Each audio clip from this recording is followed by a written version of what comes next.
Bwtm Sports Gaming. Let's talk about Tyson Fury versus Alexander Usyk.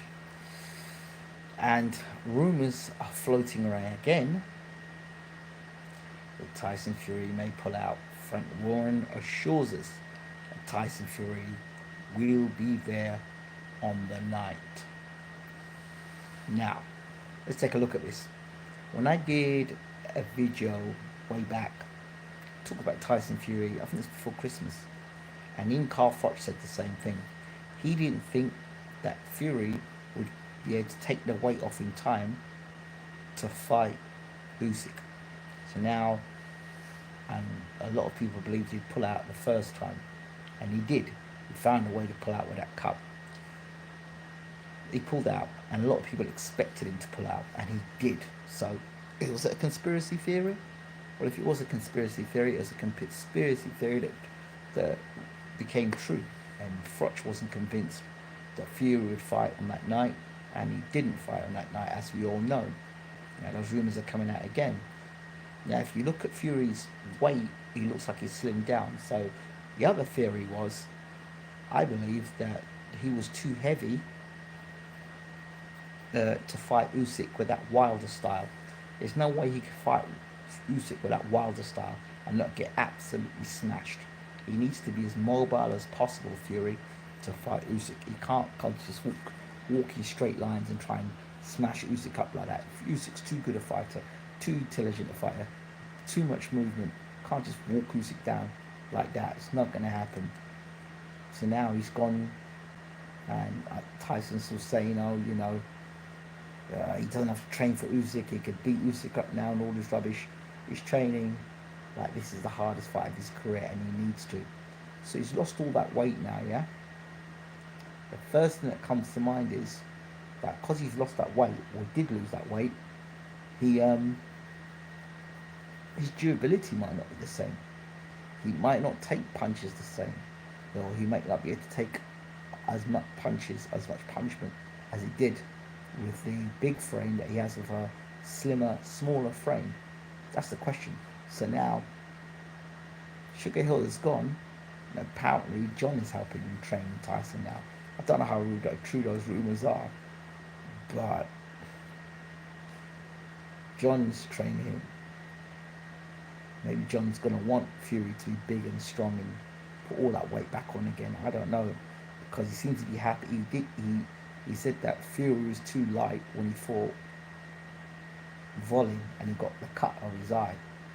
He said, he's too light, he needs to be heavier. So they packed the weight back on for the Wilder fight. But this isn't Deontay Wilder, this is Alexander Usyk. It's a different situation altogether. So Usyk's big enough, he's strong enough, he hits hard enough, and he can hurt Tyson Fury. Don't for 1 second think that Alexander cannot hurt Tyson Fury. He's been up and down in weight. He's not lived a life outside the ring. Eventually, this stuff is going to catch up with Tyson. I don't know when, but it's going to catch up with him. So, I don't know. If Tyson pulls out this fight again, right? If he pulls out this fight again, in my belief, then he should be automatically stripped of the WBC title, and then the next in line. Now, a lot of people are jumping up and down by saying, the way Joshua beat Ngannou, he's ready to beat Usyk again. I'm like, well, hold on a second. You got beat twice by Usyk, and now you knock out Ngannou, and suddenly you can beat Usyk. But does Ngannou box like Usyk?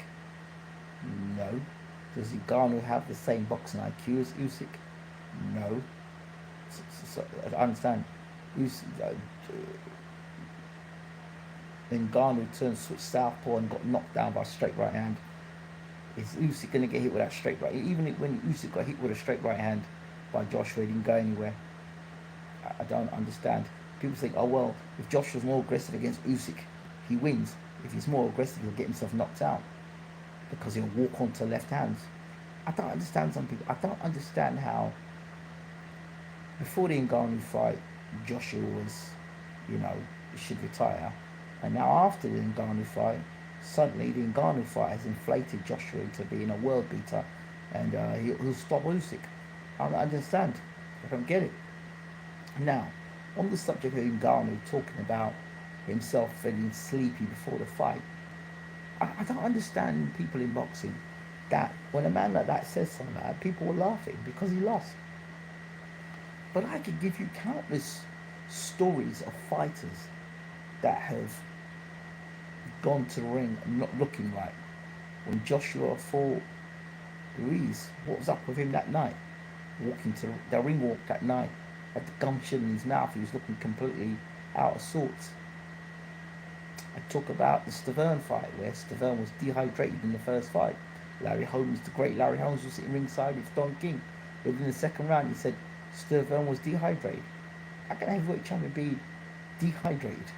There are many stories and cases that things have not been right in the dressing room before the fight. So the only way we're going to really find out if what Ngannou was saying was true is watching him in his next fight. But if Ngannou said he was tired and he was feeling that stuff, I would not be surprised. Do you remember Deontay Wilder?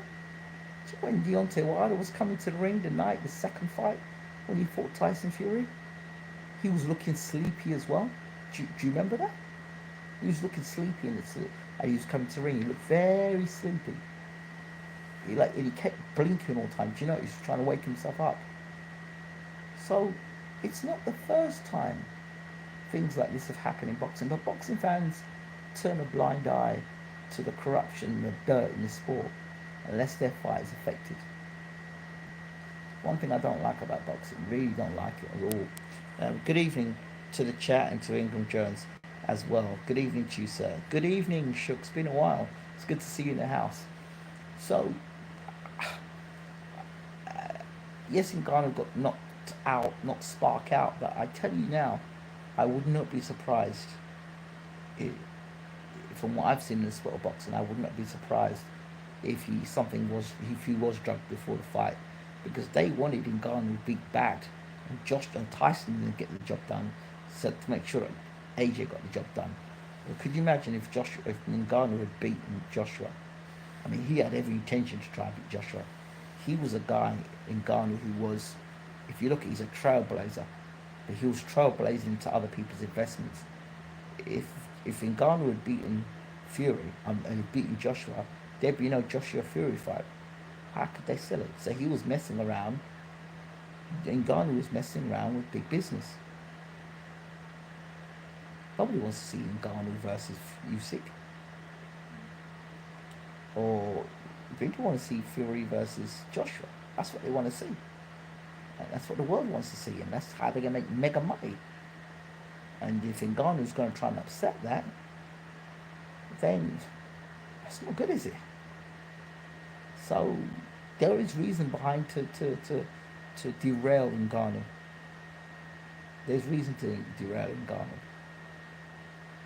So I don't, when in terms of drug use or slipping things in fighters' food or slipping things in fighters' drink or even slipping things in on fighters' gloves. And the great fight when Ali went in the corner, his eyes were burning him. So these things happen in boxing. So I don't know why people think that it's beyond the realms of possibilities that he could have been drugged. So yeah, I'm not surprised, but because boxing has this cynical way about it, and some people are a bit, I don't know what the word is, turn a blind eye to these things unless it's their fighter. So we're quick to ridicule fighters rather than listen to their stories. And if it doesn't add up to anything remotely near the truth, you got knocked out because you're terrible. So I don't know. So the other day I was having a conversation with someone. Obviously I'm not going to name them. And this person worked with Nigel Benn, and he was pretty close with Conor Benn. And the word on the street is, apparently, I don't know how true this is, but Conor Benn, I'm not saying this now. The story is that Conor Benn actually was banged to rights. He was popping dirty, and the person said to his other person, they went, "Ah, of course he's dirty, mate. His old man was dirty as well. So yeah, he's been popping. Of course he's been popping. Come on, how's he knocking them geezers out, and then suddenly now he can't knock anybody out? Have you not noticed that Ben was popping, mate? That's why the board ain't gonna let him back in the ring. Watch and see. And now look what happens. Ben's lost his appeal. So you tell me. I don't think Usyk can be sabotaged with how tight his team promoter and manager is. They're prepared for Fury's unpredictability. Yeah, but the thing they need to be aware of is that the team are not that tight, or they're tight. They better be tighter than it was for the Chisora fight, because apparently, according to Usyk, he didn't know the size of the ring until he was walking to the ring on fight night. Think about that. Usyk said it himself. But I actually think that Usyk's got the power to hurt Tyson and to drop Tyson. And the difference between Deontay Wilder and Usyk is that Tyson's always struggled with guys who are a lot smaller than him. I don't know if he'll still be able to, if he's adjusted that, because Steve Cunningham gave him problems, Niven Pajcek gave him problems. Guys who are smaller, 6'3" and under, they seem to give Tyson problems. Derek Chisora, even Derek Chisora, the first fight, it gave him problems. The second fight, I think Chisora's got that thumb injury, if you remember, and it didn't heal well. I think if Usyk goes to the body early and makes those investments, they will show up later when Fury's legs start to give. The trilogy looks like the trilogy took the legs, man. Yeah, probably did. Wouldn't be surprised if they lately took the legs. But Sugar Hill being gone, John Fury in the corner. I don't know. Sugar Hill obviously did not. John Fury did not agree with the way Sugar Hill was training Tyson Fury. Maybe he thought that style was not going to be effective against Usyk.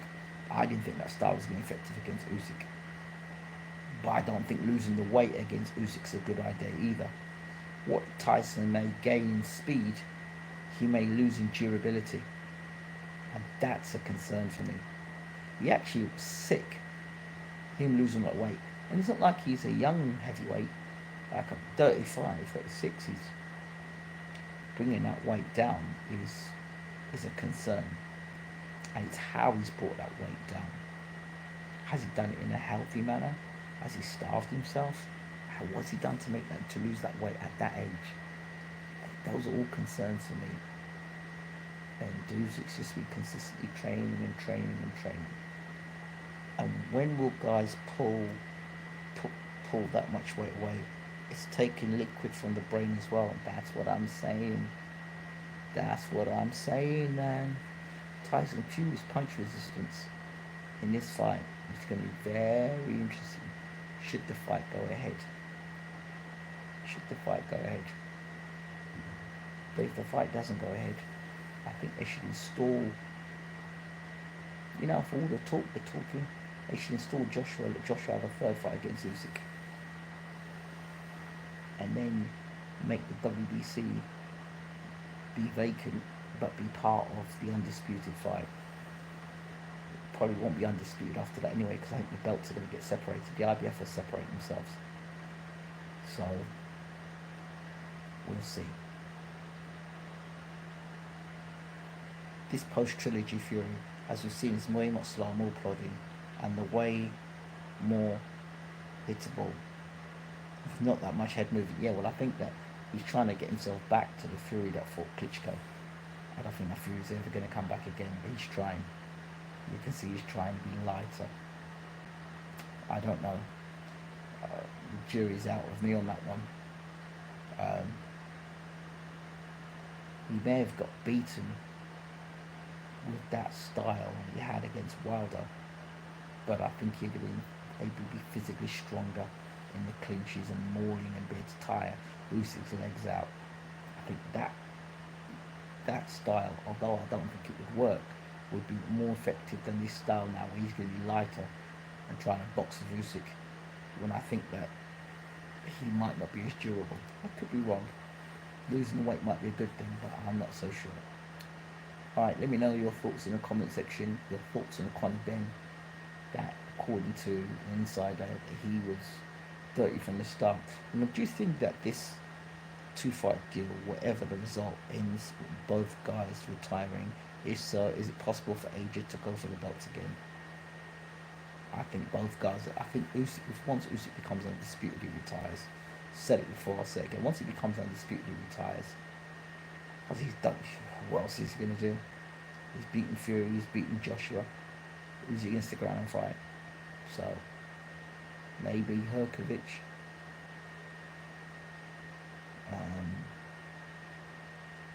And Fury, if he becomes undisputed, the only fight I think he'll have after that, depending on the Usyk fight, is the Joshua fight. But that depends how much Fury's declined, one, and two, the results of Usyk fights. So there you go. Well, that's it. Let me know your thoughts in the comment section. I'm out. Take care.